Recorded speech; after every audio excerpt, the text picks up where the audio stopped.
Pigmentatsiyaga qarshi ishlaydigan mahsulotlarning yarmi va'da qilgandek ishlab bermaydi. Qadoqda yorqinlikni, teri rangini tekislab beradigan, ohangni yaxshilab beradigan avoha ko'talarni va'da qilishadi va hattoki tarkibi bo'yicha ro'yxatda 15-o'rinda turadigan niacinamid va hokotalar ham yaxshi ishlamaydi. Bugun men eng mashhur pigmentatsiyaga qarshi mahsulotlarni ko'rsataman va ularning tarkibiy qismlari bo'yicha tahlil qilamiz va gaplashamiz va men ularning samaradorligi bo'yicha rozgo'rligini baholab chiqaman. Biz mahsulotlarni ro'yxat bo'yicha tizimdan foydalanib baholaymiz. S. Chinakam kuchli pigmentatsiyani davolash uchun. A. Yaxshi yorug'lik samarali yordam beradi. B. Yordamchi ta'sir. C. Pigmentatsiyani deyarli ta'sir qilmaydi. Muhimi, biz mahsulotlarni yaxshi yoki yomonligini aniqlash uchun emas, balki uning pigmentatsiyaga qarshi qanchalik samarali ekanligini baholaymiz. Qani boshladik. Birinchi mahsulotimiz XSY brendidan Dark Spot serumi. Bu dog'larni to'g'rilovchi va porlovchi serum hisoblanadi. Tarkibida niacinamid yuqori o'rinda turadi, yaxshi. Va undan tashqari tarkibida glutation degan mahsulot ham bor, lekin u oxirgi yaqin hisoblanadi. Tarkibida ko'p o'simliklarni ham ichiga olgan. Bu ko'proq teringizni kechki parvarishdan keyin, demak tozalaganingizdan keyin foydalansangiz bo'ladi. Husnbuzardan keyingi dog'larga yaxshi ishlab beradi. Darajasi B. Zich pigmentatsiya uchun mahsulot emas. Ikkinchi mahsulotimiz Kozdabaxa brendidan retinol tinoksamidli serum. Endi bu juda ham jiddiy formula. Sababi retinol teringizni yanglashni tezlashtirib beradi va tarkibidagi tinoksamid kislotasi esa melanin ishlab chiqarishni bloklab qo'yadi. Bakuchol esa ta'sirini kuchaytiradi. Bu shunchaki porlash emas, balki dog'larni paydo bo'lish mexanizmida ishlashdir. Darajasi S bo'ladi. Agar to'g'ri foydalansangiz, SPF bilan birga natijasini juda ham a'lo darajada ko'rasiz. Uchinchi mahsulotimiz Skin Madagascar brendidan Tone Brightening kapsula ampulasi. Tarkibida niacinamid, tinoksamid kislotasi va undan tashqari askorbin kislotasi ham mavjuddir. Bularning barchasini Centella asosida ishlab chiqilgan va yaratilgandir. Juda ham yaxshi chiqilgan formula va juda ham zo'r ishlab beradi. Bundan foydalanganingizdan keyin hech qanday tirnoq kislotalarini qoldirmaydi. Darajasi S hisoblanadi. Juda ham zo'r va eng muvozanatli mahsulotlardan biridir.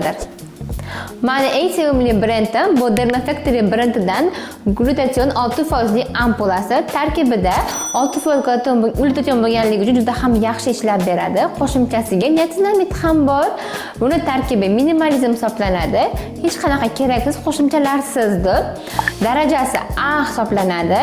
Kechqurun sayr qilib ko'chaga chiqqaningizda ham foydalansangiz bo'ladi. Undan tashqari kechqurungi parvarishdan keyin surtib uxlasangiz ham bo'ladi. Yuzingizda xiraliklarni yo'q qilib, yuzingizni chiroyli qilib asvetleniya beradi.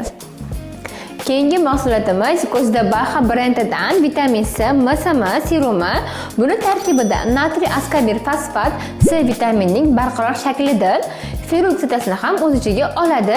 Bu mahsulotimiz husnbuzardan keyingi izlarni va yuzaki bo'lgan pigmentatsiyalarga qarshi ishlab beradi. Darajasi A ga kiradi, ammo u retinol va tinoksamid kislotaga qaraganda chuqur pigmentatsiyalarga nisbatan kuchlisizroqdir. Keyingi mahsulotimiz Dermafactory brendidan Bakuchol 5% ampulasi. Buni tarkibida bakuchol va niacinamid bor, ammo unda kuchli melanin ingibitorlari yo'q. Bu pigmentatsiyaga qarshi mahsulotlardan ko'ra qarishga qarshi mahsulotdir. Juda ham qarishga qarshi yaxshi ishlab beradi. Darajasi B hisoblanadi. Yumshoq variant, lekin asosiy variant emas.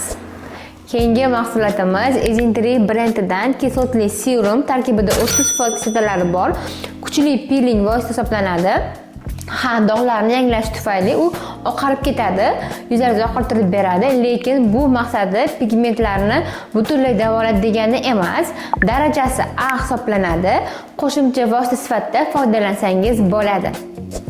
Keyingi mahsulotimiz Skin 104 brendidan Madagascar Centella ampulasi. Tarkibi juda ham oddiy, Centella yuqori foizli, namlovchi asos va minimal fol moddalardan iborat va mana bu eng muhim jihati shundaki, u hech qanaqa oqartiruvchi modda emas. lekin u pigmentatsiyaga deyarli hech qanaqa ta'sir ko'rsatib bermaydi. Darajasi C hisoblanadi va ajoyib asos, lekin u pigmentatsiyaga qarshi mahsulot emas.